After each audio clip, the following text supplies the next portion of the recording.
আসসালামু আলাইকুম। ফারজানা নাহিদ জানাচ্ছি এনটিভিতে সন্ধ্যার খবর। ক্রাউন সিমেন্ট শিরোনাম দেখছিলেন, নিয়ে যাব পুরো খবরে। আজ রাতে জাতিসংঘের সাধারণ অধিবেশনে বাংলায় ভাষণ দেবেন প্রধান উপদেষ্টা অধ্যাপক ডক্টর মোহাম্মদ ইউনূস। আগামী ফেব্রুয়ারিতে ভোটের মধ্য দিয়ে নির্বাচিতদের হাতে ক্ষমতা হস্তান্তরের বার্তা বিশ্ববাসীর কাছে স্পষ্ট করবেন তিনি। পাশাপাশি রোহিঙ্গা সংকট সহ চলমান নানা ইস্যু গুরুত্ব পাবে তার ভাষণে। হাসান মাহমুদের রিপোর্ট। জাতিসংঘ সাধারণ পরিষদের ৮০তম অধিবেশন চলছে। অধিবেশনের মূল বিতর্ক পর্বে বক্তব্য রাখছেন বিশ্বের বিভিন্ন দেশের রাষ্ট্র ও সরকার প্রধানরা। টানা দ্বিতীয়বারের মতো এই অধিবেশনে বক্তব্য রাখবেন প্রধান উপদেষ্টা ডক্টর মোহাম্মদ ইউনূস। সূচি অনুযায়ী বাংলাদেশ সময় শুক্রবার রাতে রাখা বক্তব্যে বিশ্ব দরবারে বাংলাদেশের অবস্থান স্পষ্ট করবেন তিনি। রোহিঙ্গা সংকট, জলবায়ু পরিবর্তন, ফিলিস্তিন ইস্যুসহ বাংলাদেশের চলমান রাজনৈতিক বাস্তবতার বিষয়গুলো স্থান পাবে ডক্টর মোহাম্মদ ইউনূসের বক্তব্যে। ন্যাচারালি তার সরকারের যেই এজেন্ডা সেটা সম্বন্ধে উনি বলবেন। একটা ভালো নির্বাচন করে নির্বাচিত যারা হবেন, জনগণ যাদেরকে ভোট দেবে তাদের হাতে ক্ষমতা হস্তান্তর করা। এছাড়াও বাংলাদেশে বিনিয়োগে বিশ্ববাসীকে আহ্বান জানাবেন doctor Yunus. Hasan Mahmud, NTV news, Dhaka. এদিকে নিউ ইয়র্কে জাতিসংঘ বাংলাদেশ স্থায়ী মিশনে এক আলোচনায় প্রধান উপদেষ্টা প্রফেসর ডক্টর মোহাম্মদ ইউনূস বলেছেন, নির্বাচন বানচালের ষড়যন্ত্র থেমে নেই। আর বিএনপি মহাসচিব মির্জা ফখরুল ইসলাম আলমগীর বলেছেন, সুষ্ঠু নির্বাচন হলে আইন শৃঙ্খলা সহ দেশের সার্বিক পরিস্থিতির উন্নতি হবে। হাসান মাহমুদের আরেকটি report.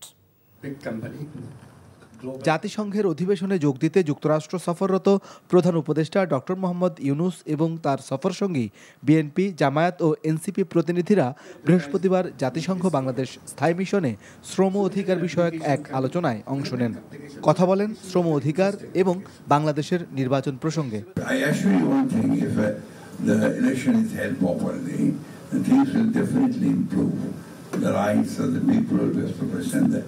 And there will be some sort of a law and all institutional rest of this properly. We can assure you that what is the problem, we will be there to support the government's industry and the government and the buyer as well. Virtually when we talk about investment, we talk about jobs, but we probably don't talk enough about the kind of jobs that gets created through those investments. Doctor Yunus বলেন, জাতীয় নির্বাচনের আগে ILO কনভেনশনের সাথে সামঞ্জস্যপূর্ণ সংস্কার বাস্তবায়ন করতে চায় সরকার। Here is the outgoing government, here is the incoming government. I can say you 100% guarantee. I won't be wrong because all the possible government that you can form in Bangladesh, they are here. So they'll be the incoming government and we'll be the outgoing government. So that is the strength of Bangladesh.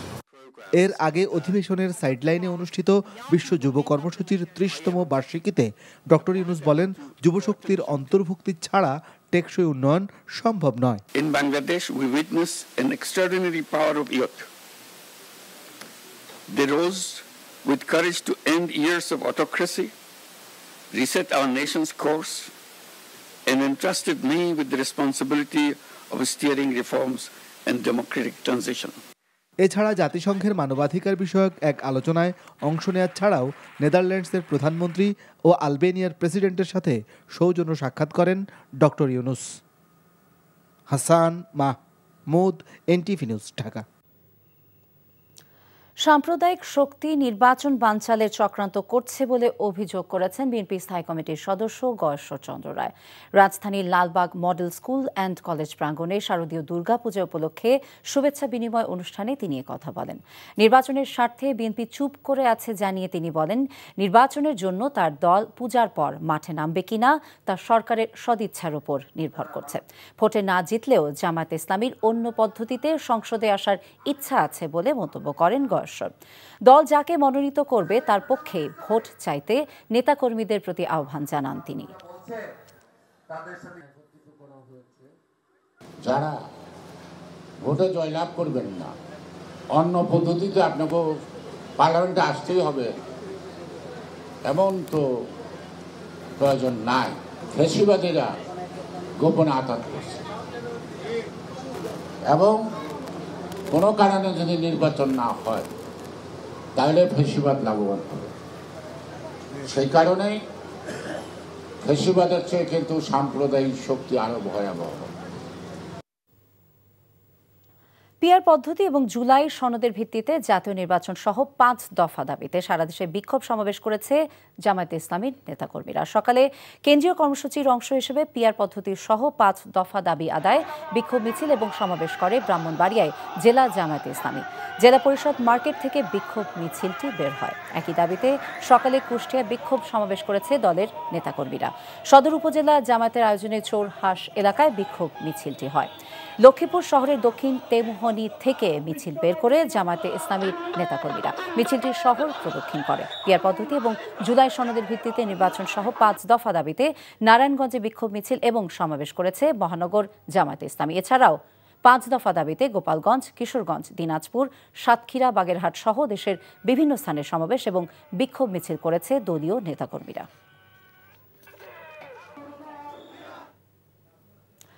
জামায়াতে ইসলামের PR দাবি এবং এনসিপির প্রতীক জটিলতা জাতীয় নির্বাচনে কোনো প্রভাব ফেলবে না বলে মন্তব্য করেছেন নির্বাচন কমিশনার মোহাম্মদ আনোয়ারুল ইসলাম সরকার। চাঁপাইনবাবগঞ্জের শহীদ সাটু হলে আয়োজিত কর্মশালায় যোগ দিয়ে তিনি একথা বলেন। নির্বাচন কমিশনার বলেন, ইসি সাংবিধানিক প্রতিষ্ঠান, আইনের ব্যত্যয় ঘটিয়ে কমিশন কোনো কাজ করবে না। তিনি বলেন, যারা বিগত নির্বাচনে অবৈধ কাজে জড়িত ছিলেন তাদেরকে নির্বাচনী দায়িত্ব থেকে দূরে রাখা হবে। কর্মশালায় নির্বাচনী কর্মকর্তা এবং জেলা প্রশাসনের ঊর্ধ্বতন কর্মকর্তারা উপস্থিত ছিলেন। পিআর পদ্ধতি এবং একটি দলের প্রতীক বরাদ্দ বিষয়ক প্রশ্ন, এগুলো নির্বাচনের ক্ষেত্রে কোনো সমস্যার সৃষ্টি করবে না।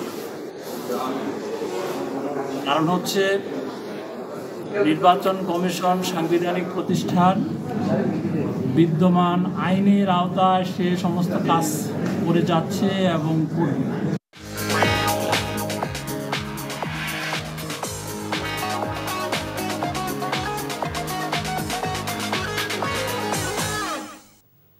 মার্কেন্টাইল ব্যাংক অর্থনীতির খবর।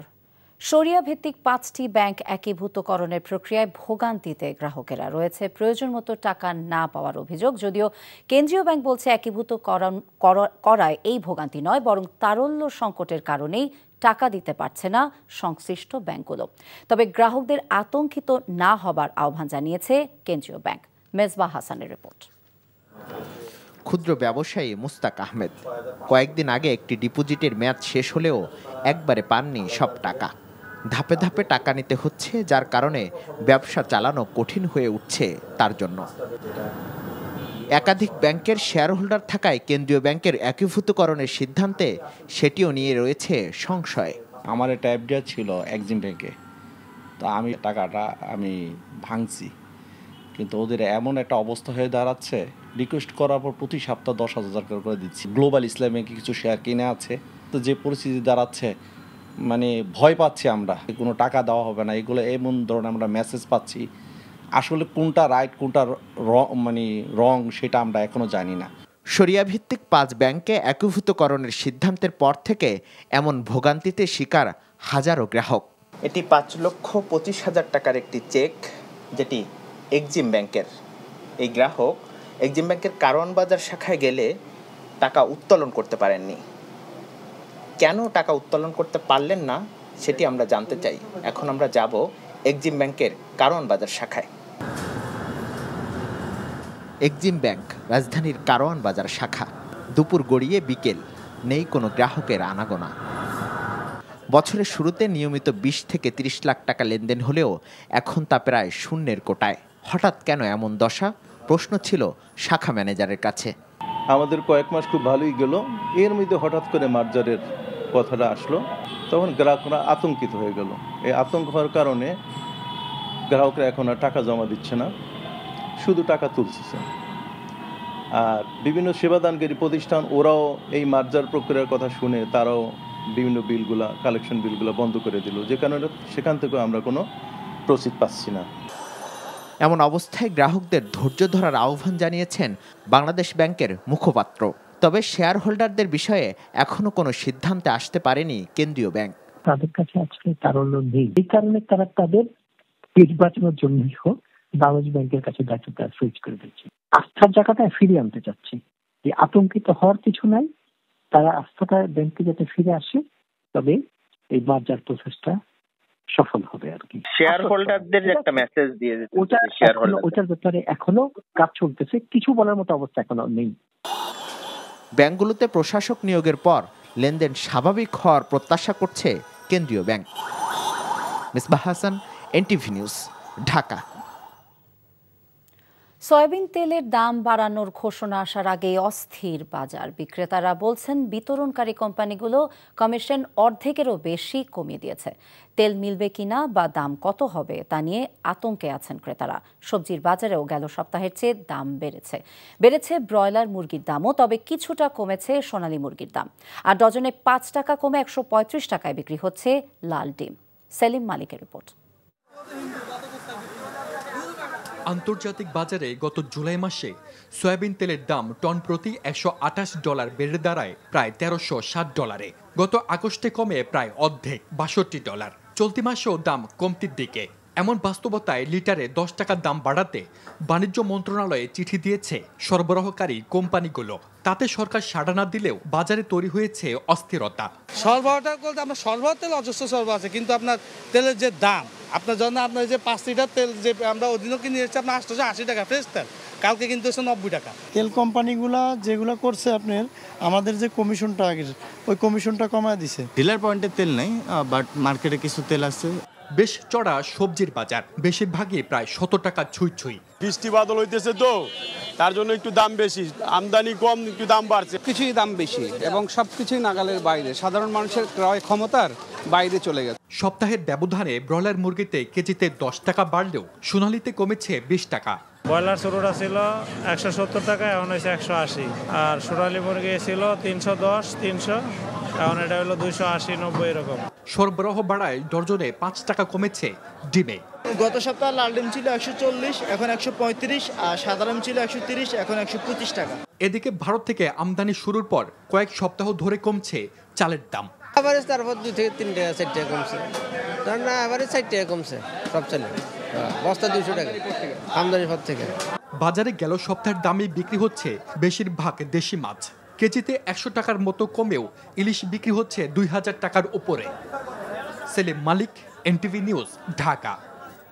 কোনো রাজনৈতিক দল অতীতের মতো দেশ চালাতে চায়। যে সংবিধান জনগণের অধিকার প্রতিষ্ঠা করতে পারেনি, সেই সংবিধান থেকেও তারা ফিরে আসতে চায় না। ক্ষমতায় গিয়ে নৈরাজ্য সৃষ্টি করা কিছু দলের মূল লক্ষ্য বলে মন্তব্য করেছেন ইসলামী আন্দোলন বাংলাদেশের যুগ্ম মহাসচিব মাওলানা আতাউর রহমান। যুগপৎ আন্দোলনের অংশ হিসেবে রাজধানী ফকিরাপুলে আয়োজিত গণসমাবেশে প্রধান অতিথির বক্তব্যে তিনি অভিযোগ করে বলেন, যাদের সংস্কারের দায়িত্ব দেওয়া হলো তারা রাজনৈতিক দলগুলোর মধ্যে সমঝোতা না করে আন্দোলনকারীদের অবজ্ঞা করেছে। মানুষের প্রত্যাশা বাস্তবায়নে অন্তর্বর্তী সরকারও কার্যকর কোনো ভূমিকা রাখছে না। ইসলামী আন্দোলন বাংলাদেশের যুগ্ম মহাসচিব বলেন, পুরনো ফ্যাসিবাদী শাসনের পুনরাবৃত্তি চায় না তার দল, এজন্যই রাজপথে নামাতে হয়েছে। বর্তমান পদ্ধতিতে নির্বাচন হলে তা ব্যর্থ হবে বলে আশঙ্কা প্রকাশ করে পিআর পদ্ধতিতে নির্বাচনের দাবি জানান তিনি। সনাতন ধর্মাবলম্বীদের সবচেয়ে বড় শারদীয় দুর্গোৎসবকে ঘিরে প্রতিবারের মতো এবারও নারায়ণগঞ্জ সদরের আমলাপাড়ায় মণ্ডপে মণ্ডপে চলছে ব্যাপক প্রস্তুতি। পাশাপাশি স্থানে মন্দির এবং মসজিদ হলেও মিলেমিশে আছে দুই সম্প্রদায়ের মানুষ, একে অপরের সহযোগিতায় আসছে এগিয়ে। এমন মেলবন্ধন দৃষ্টি কেড়েছে সবার। চাঁদপুরে চলছে পূজার ব্যাপক প্রস্তুতি, প্রতিমা তৈরির কাজ শেষ পর্যায়ে। বিস্তারিত জীবন আহমেদের ডেস্ক রিপোর্টে।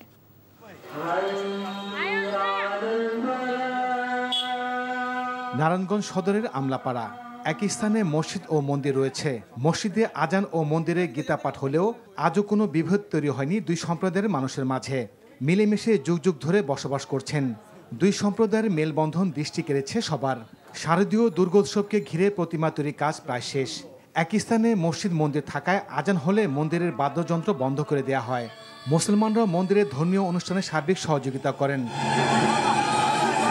যখন আজানের সময়গুলোতে আসে ওই সময়টা আমাদের যে পূজার যে কাজগুলো থাকে একটু বন্ধ থাকে, যাতে ওই মুসলিম ভাইদের কোনো সমস্যা না হয়। আবার তারাও আমাদের এখানে যথেষ্ট সাহায্য করে, তো এখানে পূজা হয়, আমাদের কোনো সমস্যা হয় না। এবারে নারায়ণগঞ্জ জেলায় 224টি পূজা মণ্ডপে দুর্গাপূজা অনুষ্ঠিত হবে।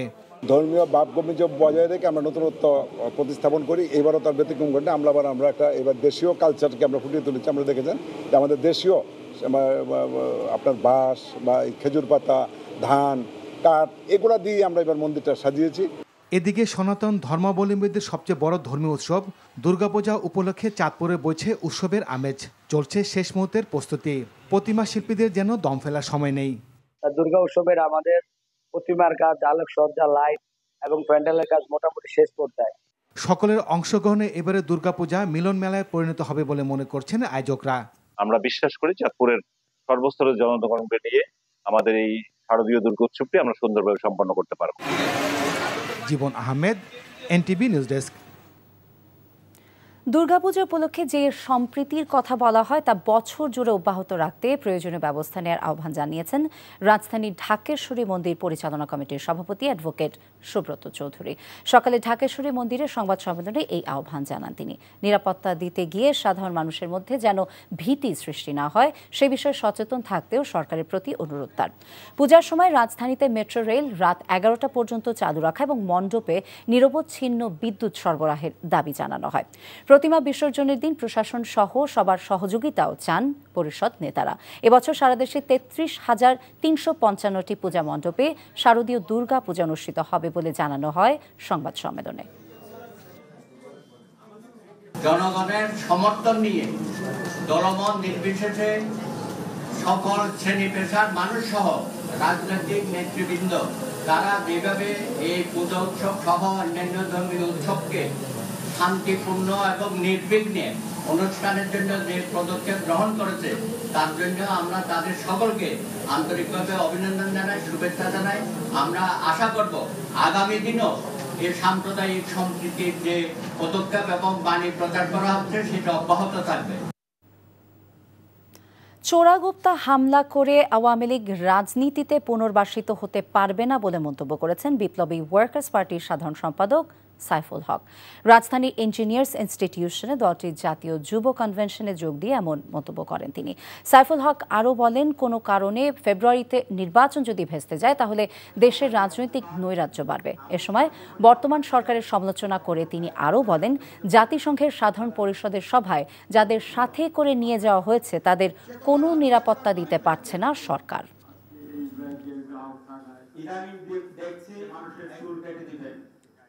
এখনো কোনো ক্ষমা প্রার্থনা, কোনো অপরাধের কোনো স্বীকৃতি, এখনো কোনো লজ্জা পাওয়া, মানুষের কাছে দায় স্বীকার করে কোনো বক্তব্য গত 14 মাসে কোনো দায়িত্বশীল জায়গা থেকে আমরা দেখিনি। সেজন্য বলতে চাই, চোরাগোপ্তা হামলা করে, আক্রমণ করে আওয়ামী লীগ রাজনৈতিকভাবে পুনর্বাসিত হতে পারবে না। এভাবে হামলা আক্রমণ করে যদি ফেরার চেষ্টা করেন তাহলে আপনারা নতুন করে প্রতিদিন আপনার ফ্যাসিবাদী চেহারাটাকে আপনারা কিন্তু সামনে নিয়ে আসছেন। শুধুমাত্র গুম হওয়া পরিবার এবং তাদের স্বজনদের নিয়ে নয়, বরং সমাজের পিছিয়ে পড়া এবং অধিকার বঞ্চিত সহ সকল শ্রেণী পেশার মানুষের জন্য কাজ করতে চায় মানবাধিকার সংগঠন মায়ের ডাক। সেই প্রচেষ্টাকে সামনে রেখেই রাজধানীর সকল শ্রেণী পেশার মানুষের স্বাস্থ্যসেবা নিশ্চিতে শেপ ইন্টারন্যাশনাল হাসপাতালের যৌথ উদ্যোগে তেজগাঁওয়ে হোসেন আলী উচ্চ বিদ্যালয়ে ফ্রি মেডিকেল ক্যাম্পের আয়োজন করে মায়ের ডাক। স্বাস্থ্যসেবা প্রদান চলে বিকেল 3টা থেকে সন্ধ্যা 7টা পর্যন্ত। হৃদরোগ এবং মেডিসিন, শিশুরোগ, অর্থোপেডিক্স, চর্মরোগ এবং গাইনি রোগীদের চিকিৎসার সেবা দেওয়া হয়। মেডিকেল ক্যাম্পটি ছিল সকলের জন্য উন্মুক্ত। মায়ের ডাকের সংগঠক সঞ্জিদা ইসলাম তুলি জানান, আগামীতেও জনকল্যাণমূলক কাজের সাথে সম্পৃক্ত থাকবে সংগঠনটি। প্রত্যেকটা ইনস্টিটিউশন এক একটা করে ফ্যাসিস্ট রেজিমের মানুষগুলো ধরে ধরে ভেঙে ফেলেছে। আপনি যদি চিন্তা করেন, এখানে স্বাস্থ্যসেবার জন্য আমি জানি না আসলে বিগত সময় এমনভাবে হয়েছে কি না। যেমন আজকে আপনি জানেন বিশেষজ্ঞ ডক্টর সহ 12 জন ডক্টর একসাথে কিন্তু চিকিৎসা দিচ্ছে এবং আমাদের আশেপাশে যেই সমস্ত মানুষজন আসলে চিকিৎসার সেবা পাওয়ার মতো হয়তো সামর্থ্য নেই বা যারা আছেও, এমন পরিবারও কিন্তু আসছে। কারণ আপনি এই উদ্যোগ নেওয়াটার আসলে মনে হয় অভাব ছিল। তো সেই সংযোগটা আমি করতে চাই।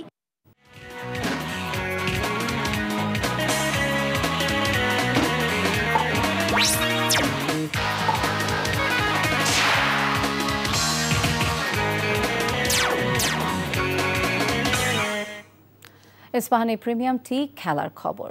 বিসিবি নির্বাচনের ভোটার তালিকায় কাউন্সিলরশিপ পেলেও দুদকের নজরে থাকা 15টি ক্লাব ফলে কাউন্সিলরশিপ ফিরে পেলেন মিডিয়া কমিটির চেয়ারম্যান ইফতেখার রহমান মিঠু। চূড়ান্ত ভোটার তালিকায় নাম আছে তামিম ইকবালেরও। এদিকে বিসিবিতে কোনো ধরনের সরকারি হস্তক্ষেপ হচ্ছে না বলে জানিয়েছেন যুব ও ক্রীড়া উপদেষ্টা। এছাড়াও সামাজিক যোগাযোগ মাধ্যমে নির্বাচন নিয়ে ক্রিকেটারদের পোস্টের সমালোচনা করেছেন তিনি। নিলয় মজুমদারের রিপোর্ট। 2 দিন ব্যাপী আপত্তি দাখিল ও শুনানির পর কাউন্সিলরশিপ ফিরে পেল দুদকের নজরে থাকা 15টি ক্লাব। গঠনতন্ত্র অনুযায়ী দণ্ডপ্রাপ্ত না হওয়া পর্যন্ত কাউন্সিলরশিপ বাতিলের সুযোগ নেই। ফলে ভাইকিংস ক্রিকেট একাডেমির কাউন্সিলর হয়ে নির্বাচন করতে বাধা নেই ইফতেখার রহমান মিঠুর। তামিম ইকবালকে ঘিরে যে অনিশ্চয়তা তৈরি হয়েছিল সেটাও কেটেছে। চূড়ান্ত ভোটার তালিকায় নাম আছে তার। বিসিবির সাবেক সভাপতি ফারুক আহমেদের বিপক্ষে কমিশনে 19টি অভিযোগ জমা পড়লেও কাউন্সিলরশিপ পেয়েছেন তিনি। তবে বিসিবি নির্বাচনে যে সরকারি হস্তক্ষেপের অভিযোগ উঠেছিল তা সত্য নয় বলে দাবি করেছেন যুব ও ক্রীড়া উপদেষ্টা। আপনারা আমাকে চান যে আমি পাপন ভাইয়ের মতো ভোট বা ক্রীড়া মন্ত্রণালয় চালাই, তাহলে হয়তো আমি বলতে পারতাম যে ঠিক আছে বিএনপি সভাপতি আসুক, কোনো জেলা থেকে এনসিপি সভাপতি আসুক, কোনো জেলা থেকে জামাতের আমির আসুক, কিন্তু আমি তো ওইভাবে অ্যালাউ করতে পারবো না। কনস্টিটিউশনে যেভাবে আছে আমরা সেভাবে রান করার কথা প্রথম দিক থেকেই বলে আসতেছি। তামিম ইকবালের কাউন্সিলরশিপ বাতিল হয়ে যেতে পারে এমন শঙ্কার পরেই সামাজিক যোগাযোগ মাধ্যমে একযোগে নির্বাচন নিয়ে একই রকম পোস্ট দেন ক্রিকেটাররা। কোনো কোনো পোস্টের প্রতিটি বাক্য মিলে গেছে হুবহু। কার নির্দেশে এমন বার্তা দিয়েছেন ক্রিকেটাররা সে প্রশ্ন তো থাকছেই। তবে নির্বাচন নিয়ে ক্রিকেটারদের এমন পোস্ট আচরণবিধি লঙ্ঘনে শামিল বলে মনে করেন যুব ও ক্রীড়া উপদেষ্টা। প্লেয়ার বলেন, বোর্ড বলেন, সবাইকে প্রফেশনাল হতে হবে, ফুললি প্রফেশনালি আপনাকে ফাংশন করতে হবে। আপনি পৃথিবীর কোথাও দেখবেন না কোনো ক্রিকেটার, রানিং ক্রিকেটার, খুবই দুঃখজনক যে বোর্ড ইলেকশন নিয়ে কথা বলছে, যেটা তার যে কন্ট্রাক্ট সেখানকার সম্পূর্ণ ভায়োলেশন। এবং এই যে ক্রিকেটারদেরকে দিয়ে দলাদলি করানো, এটা আমি যখন অ্যাজ এ ফ্যানও দেখছি 2 বছর আগে, 5 বছর আগে, এখনও এটা হচ্ছে না, খুব দুঃখজনক। ক্রিকেট খেলুড়ে আর কোনো দেশেই বোর্ডের নির্বাচন নিয়ে মাথা ঘামান না ক্রিকেটাররা। বিসিবির নির্বাচনে ক্রিকেটারদেরকে যেভাবে প্রেসার গ্রুপ হিসেবে ব্যবহার করার চেষ্টা করা হলো তা আগামী ক্রিকেটের জন্য কেমন সংস্কৃতি তৈরি করবে সে প্রশ্ন থাকছেই। নীলা মজুমদার, এনটিভি নিউজ, ঢাকা। এই ছিল সন্ধ্যার খবরে। এই খবরের ভিডিও আপডেট জানতে ভিজিট করুন এনটিভি অনলাইন www.ntvbd.com। এছাড়া এনটিভি জনপ্রিয় সব অনুষ্ঠান এবং খবরের আপডেট জানতে ভিজিট করুন আমাদের ইউটিউব এবং ভেরিফাইড ফেসবুক পেজ। রাত 10:30টায় রাতের খবর দেখার আমন্ত্রণ রইল। সবাইকে ধন্যবাদ।